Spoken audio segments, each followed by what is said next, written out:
Radio Macondo. Hablemos de vainas que supuestamente nunca ocurrieron. Los 44 años de gobiernos conservadores transcurridos entre 1886 y 1930 son conocidos como la hegemonía conservadora. La Constitución de 1886, considerada la obra cumbre de la regeneración goda, era la carta política que regía los destinos del país. Dicha carta le devolvió el poder a la Iglesia Católica, que había perdido todos sus privilegios con la Constitución de 1863, también conocida como la Constitución de Río Negro.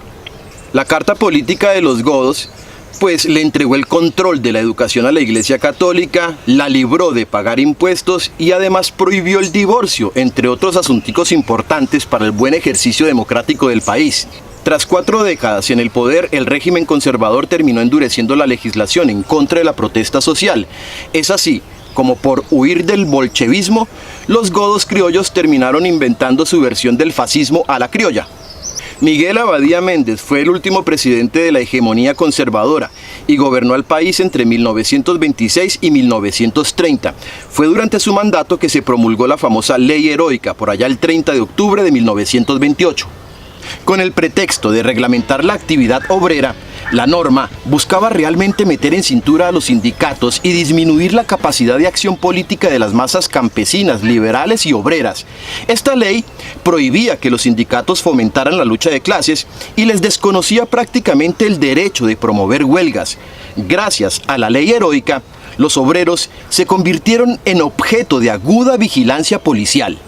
Es en este contexto que los diálogos entre el Sindicato Obrero de las Bananeras, liderado por Raúl Eduardo Maecha, y la United Fruit Company, también conocida como la Compañía Frutera de Sevilla, pues llegaron a un punto culminante con la promulgación de dicha ley, la Ley Heroica. La empresa bananera endureció sus posiciones y rechazó de plano el pliego de los trabajadores, cuyas peticiones principales eran la abolición del sistema de contratistas, el aumento general de los salarios, el descanso dominical remunerado, la indemnización por accidente y la construcción de viviendas decorosas para los obreros.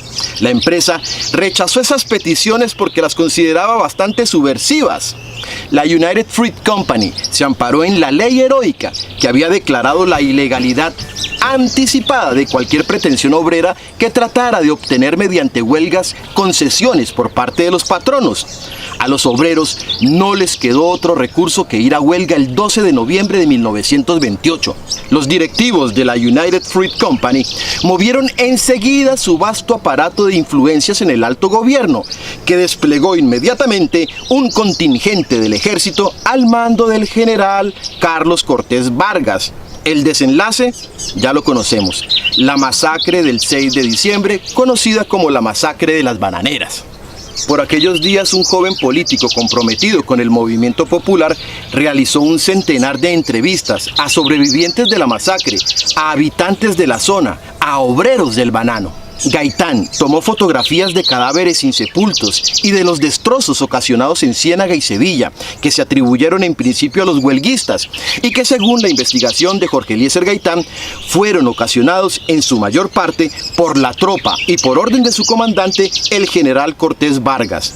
Armado con una documentación impresionante, los días 3, 4, 5 y 6 de septiembre de 1929, Gaitán suscitó uno de los más intensos e históricos debates que se hayan vivido en el Parlamento colombiano, en donde hoy en día se sienta María Fernanda Cabal.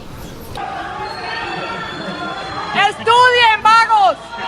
Gaitán demostró la grave situación de explotación a que eran sometidos los obreros de la zona bananera. Demostró la corruptela en el departamento propiciada por esa compañía, que en la práctica gobernaba los destinos del departamento del Magdalena. Demostró que los trabajadores no habían dado ningún motivo para que se disparara contra ellos y probó a todas luces que la represión contra los huelguistas había generado un genocidio y que el número de trabajadores muertos por las balas oficiales en Ciénaga, Aracataca y Sevilla alcanzó por lo menos a 300 muertos. Para muchos, el número sigue siendo indeterminado hasta el sol de hoy. Sin embargo, el embajador norteamericano Jefferson Caffery reportó inicialmente que fueron 100 muertos.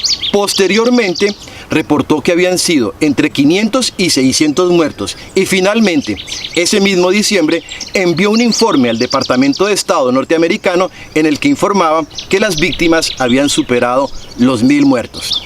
Y pues no es nada raro que los hilos del poder tejan una maraña de olvido en torno a situaciones luctuosas que ha tenido que vivir el país. La masacre de las bananeras es otro de los mitos históricos que traen siempre en la narrativa comunista. Los invitamos a leer los medios independientes. A nosotros nos encuentra en www.radiomacondo.fm y también en nuestras redes sociales.